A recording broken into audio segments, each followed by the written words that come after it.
भारत को धड़ल्ले से कच्चे तेल का निर्यात कर रहा रूस। ऑयल कंपनियों को डिस्काउंट रेट पर क्रूड की सप्लाई। रूस से सस्ता तेल खरीदकर धड़ाधड़ बेच रहा है भारत। इस वर्ष एक्सपोर्ट का ग्राफ ही बदल गया।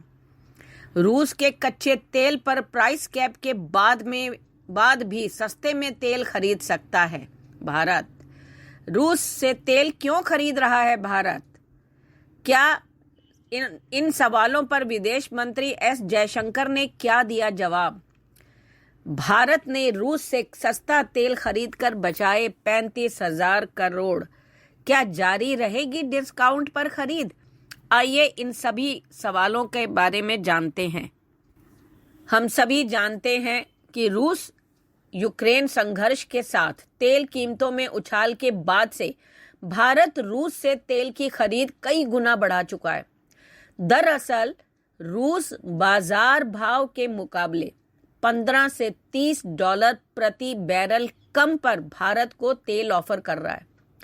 इसी वजह से भारत ने रूस से तेल आयात बढ़ाया है। परंतु ये जो तेल लिया जा रहा है ये आखिर जा कहां रहा है, ये जानना जरूरी है। बता दें, रूस यूक्रेन संकट पर पश्चिमी देश रूस पर तेल समेत कई पाबंदियां लगाकर उसे घेरने की कोशिश कर रहे हैं, हम सभी जानते हैं। जबकि भारत जैसे बड़े तेल कंज्यूमर की खरीदारी के चलते अमेरिका और यूरोपीय देश ज्यादा दबाव नहीं बना रहे हैं। अमेरिका भारत पर दबाव बना रहा है कि वो रूस से तेल की खरीद रोके, लेकिन भारत ने साफ कर दिया है कि उसके लिए भारत के नागरिकों का हित सबसे पहले है।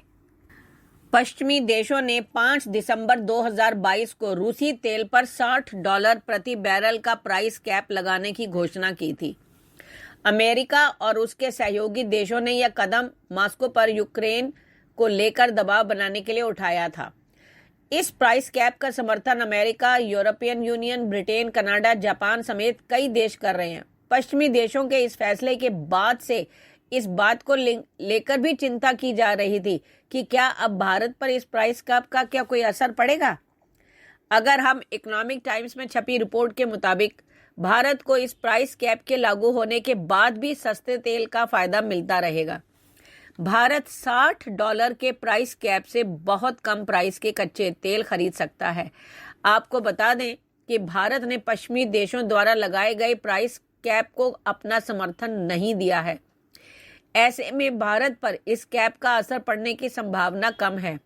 दूसरा, वो रूस के साथ अपने संबंधों को खराब नहीं कर सकता, जबकि अमेरिका और दूसरे यूरोपीय देश चाहते थे कि रूस की इकोनॉमी जो है वो कमजोर पड़ जाए।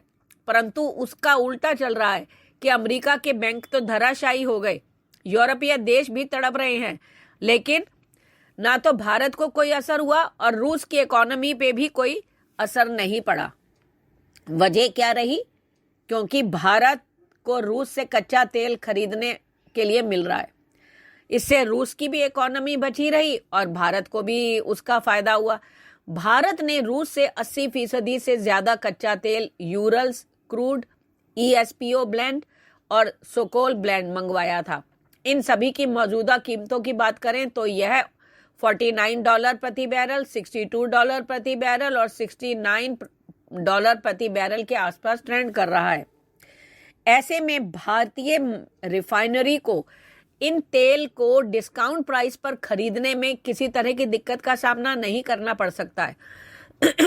एक्सपर्ट्स के मुताबिक भारत आगे भी $60 के कैप के अंदर ही कच्चे तेल को रूस से खरीद सकता है, क्योंकि इंटरनेशनल मार्केट में कच्चे तेल के प्राइस में लगातार गिरावट दर्ज की जा रही है। यूं तो रूस कभी भी बड़ा क्रूड ऑयल सप्लायर नहीं रहा भारत के लिए, परंतु यूक्रेन युद्ध के बाद इसका फायदा सबसे ज्यादा भारत को ही हो रहा है।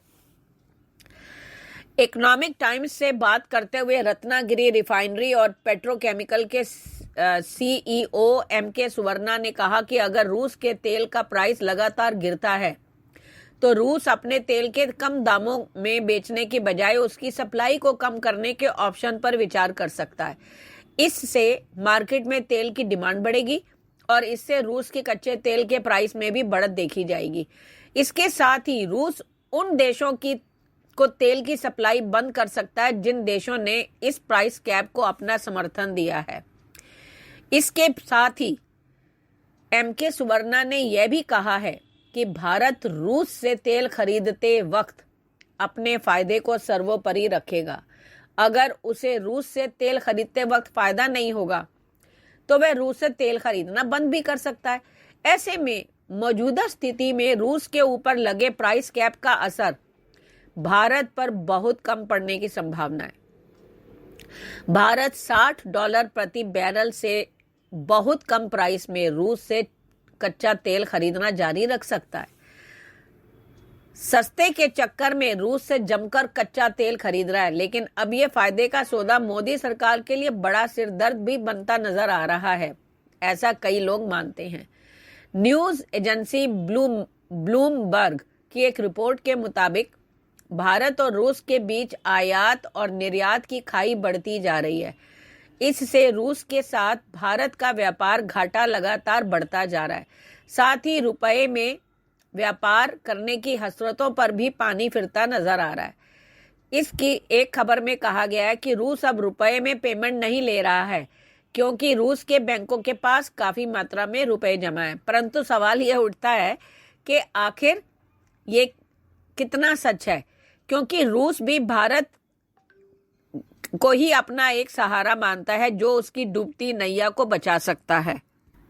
रूस और यूक्रेन युद्ध के बीच भारत का पेट्रोल एक्सपोर्ट भी बढ़ा है। अप्रैल से अक्टूबर के बीच भारत का कुल एक्सपोर्ट 12.5% बढ़कर $263 बिलियन तक पहुंच गया है, जबकि तेल का एक्सपोर्ट 70% तक बढ़ा है। सबसे ज्यादा oil export Netherlands, Brazil, Tanzania, Togo, Israel और ओमान के साथ बढ़ा है। जब कई देश रूस पर अपनी निर्भरता को कम कर रहे हैं तो भारत और रूस के बीच कच्चे तेलों का कारोबार बढ़ा है। भारत अपनी जरूरत को 80% तेल आयात करता है, जिससे रूस की हिस्सेदारी अहम है। यूरोपीय संघ द्वारा रूस पर $60 प्रति बैरल का प्राइस कैप लगाने जाने के बाद से भारत रूस से जमकर तेल की खरीदारी कर रहा है। भारत रूस से बड़ी मात्रा में कच्चे तेल को आयात कर रहा है और आयाजित तेलों की आंकड़ा 20% तक पहुंच गया। नीदरलैंड भारत का सबसे बड़ा गंतव्य बनता जा रहा है तेल उत्पादनों जैसे पेट्रोल डीजल का। इस वित्तीय वर्ष की पहली छमाही में भी यह पहले नंबर पर रहा था। नीदरलैंड भारत के ओवरऑल एक्सपोर्ट के लिए तीसरा सबसे बड़ा बाजार बनता जा रहा है।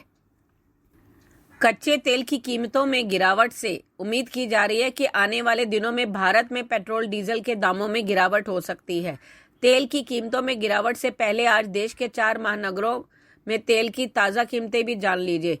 इससे आप एक अंदाज़ा लगा पाएंगे कि इसका क्या असर हमारे देश के नागरिकों पर हुआ है।